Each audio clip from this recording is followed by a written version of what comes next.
Oh, hi Nikki. Hi Sam, how are you? I am fine. What about you? I am fine too. निकी, क्या तुम्हें पता है team AIIMS और target क्या होता है? हाँ सैम, बिल्कुल।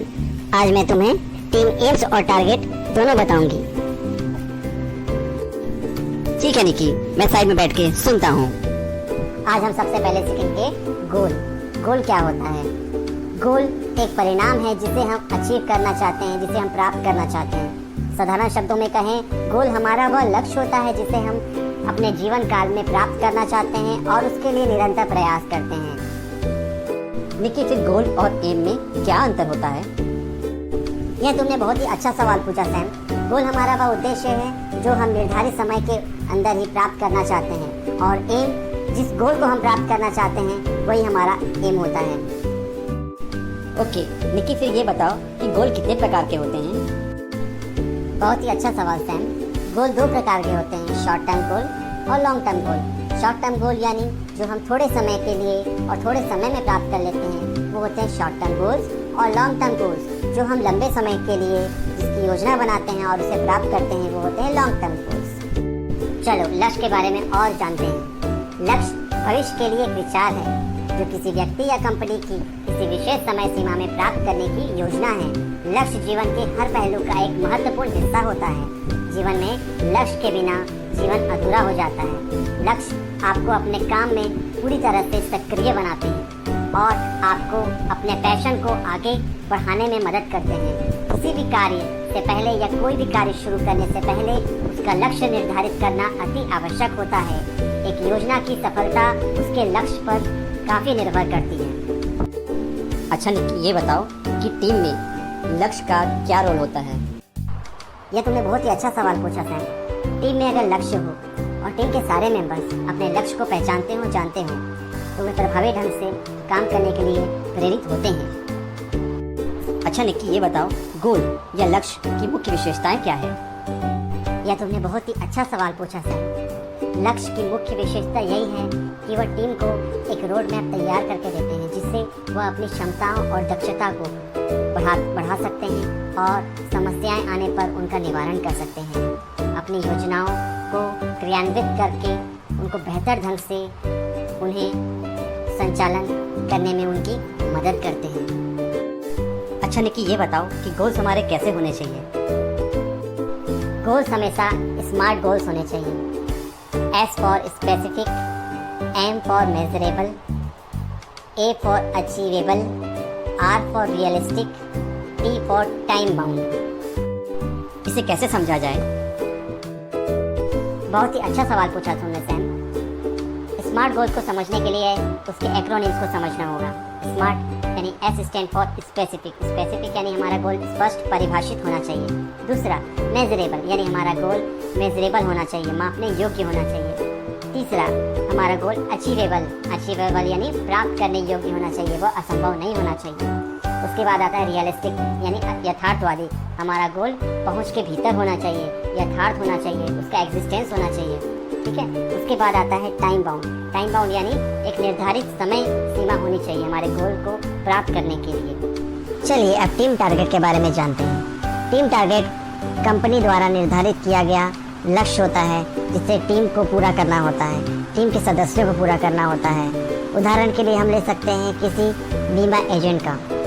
जब बीमा एजेंट को बीमा कंपनी द्वारा पॉलिसी सेल करने को कहा जाता है और वह पॉलिसी युवा वर्ग को टारगेट करती है, तो ऐसे टारगेट को, ऐसे लक्ष्य को हम टीम्स टारगेट कहते हैं, जो पूरे टीम को साथ मिलकर पूरा करना होता है। निकी, ये बताओ कि टीम को गोल किस प्रकार से सेट करना चाहिए? यह तुमने बहुत ही अच्छा सवाल पूछा सैम कि टीम को गोल किस प्रकार से सेट करना चाहिए। एक टीम के रूप में लक्ष्य निर्धारित करना एक ऐसी प्रक्रिया है जिसमें सहयोग और कॉपरेशन और कम्युनिकेशन यानी संचार दोनों की आवश्यकता होती है। अपने टीम से प्रॉपर कम्युनिकेट करना और उनका कॉपरेशन होना बहुत ही ज़रूरी होता है। इससे क्या होता है कि इसमें जितने भी टीम मेंबर्स हैं उनके अलग अलग स्किल्स, अलग अलग कौशल के अनुसार उनको कार्य करने में सहयोग प्राप्त होता है और टीम को एक टारगेट को अचीव करने में काफ़ी मदद मिलती है। इसलिए टीम को गोल सेट करने से पहले टीम को प्रॉपर कम्युनिकेशन होना चाहिए। टीम में प्रॉपर कम्युनिकेशन होगा और साथ साथ कोऑपरेशन होगा तो लक्ष्य को आसानी से प्राप्त किया जा सकता है। निक्की, इसके लिए किन किन बातों का ध्यान रखना ज़रूरी होता है? इसके लिए सबसे पहले कंपनी के लक्ष्य को ध्यान में रखें, स्मार्ट सिस्टम का उपयोग करें, एक कार्य योजना बनाएं और उसे टीम के साथ साझा करें और उन्हें लक्ष्य बनाने की अनुमति दें। अपनी व्यक्तिगत जिम्मेदारी के साथ उनकी मदद करें और दिए गए निर्देशों का पालन करें। चलिए बच्चों, अब जानते हैं कि गोल्स को सेट करने के लिए कौन कौन से सोर्स की आवश्यकता होती है, मतलब कौन से स्रोत हैं जो गोल्स को सेट करने में मदद करते हैं। इसमें सबसे पहला पॉइंट आता है मैनेजमेंट फिलॉसफी का। इसके अंतर्गत कंपनियां अपनी अलग अलग प्राथमिकताएं डिसाइड करती हैं। कुछ कंपनियां जो है ग्राहक को प्राथमिकता देती हैं, कुछ प्रॉफिट को प्राथमिकता देती हैं और कुछ सामाजिक उत्तरदायित्व को प्राथमिकता देती हैं।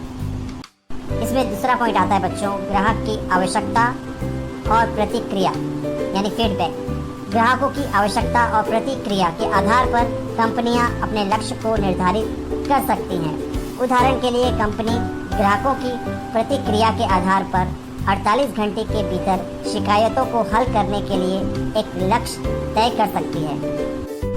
इसमें तीसरा पॉइंट आता है बच्चों, बाजार के रुझान यानी मार्केट ट्रेंड्स। मार्केट ट्रेंड्स के अनुसार जब कंपनियां लक्ष्य तय करती है तो इसमें अगर मार्केट नीचे जा रहा हो तो कंपनी कभी भी प्रॉफिट को देखकर गोल सेट नहीं कर सकती।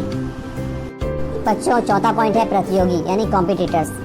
कंपनी अपने कॉम्पिटिटर्स के लक्ष्यों के आधार पर अपना लक्ष्य तय कर सकती है, जो बाजार के मार्केट लीडर्स भी हैं। उदाहरण के लिए बिक्री अधिकतम करना स्टोर का लक्ष्य होता है।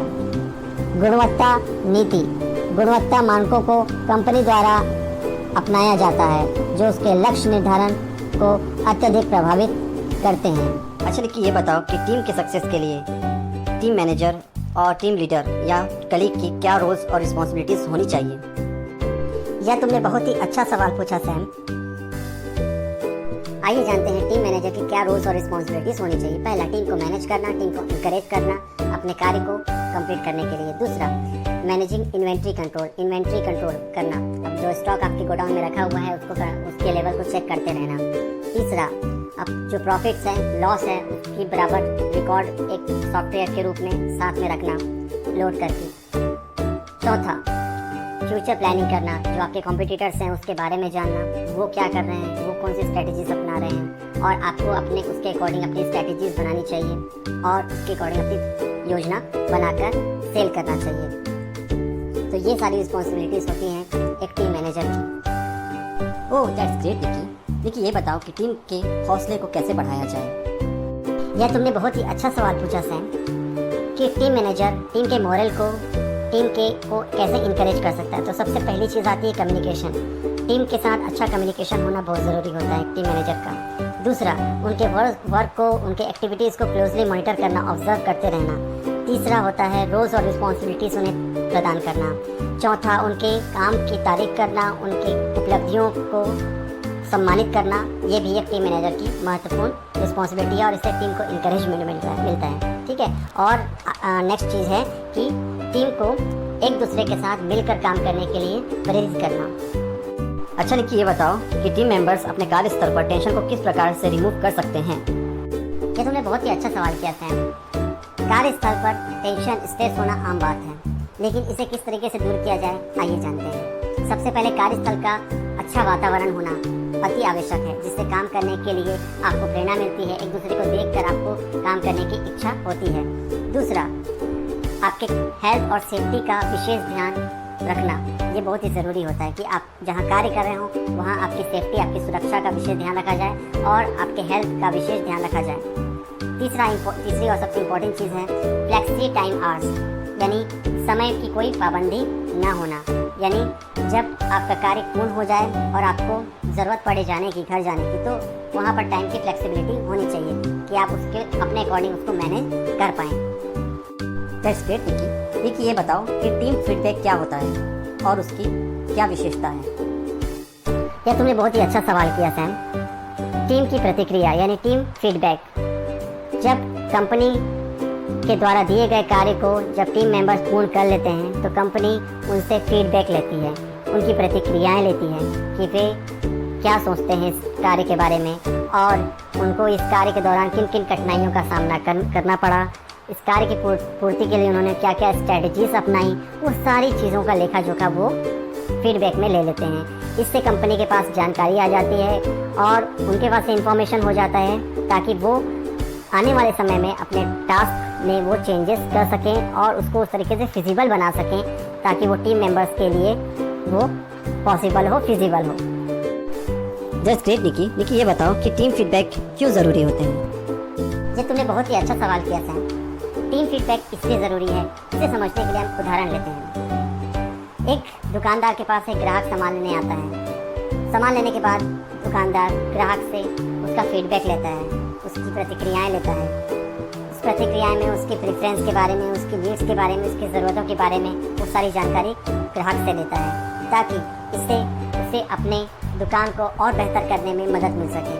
तो फीडबैक इतना इम्पोर्टेंट है कि कंपनी ज़रूरत की चीज़ों को अपने ग्राहकों तक सही माध्यम से पहुंचाया जा सके, इसलिए यह फीडबैक लिया जाता है और उनके प्रेफरेंस, उनकी नीड्स के अकॉर्डिंग जो है उसे सप्लाई किया जाता है। Oh, thank you, Nikki. Thanks for giving such important information. It was a nice conversation with you. Oh, you are welcome, Sam. It was a really nice conversation. Thank you. Bye-bye. Bye-bye, Nikki. Have a nice day.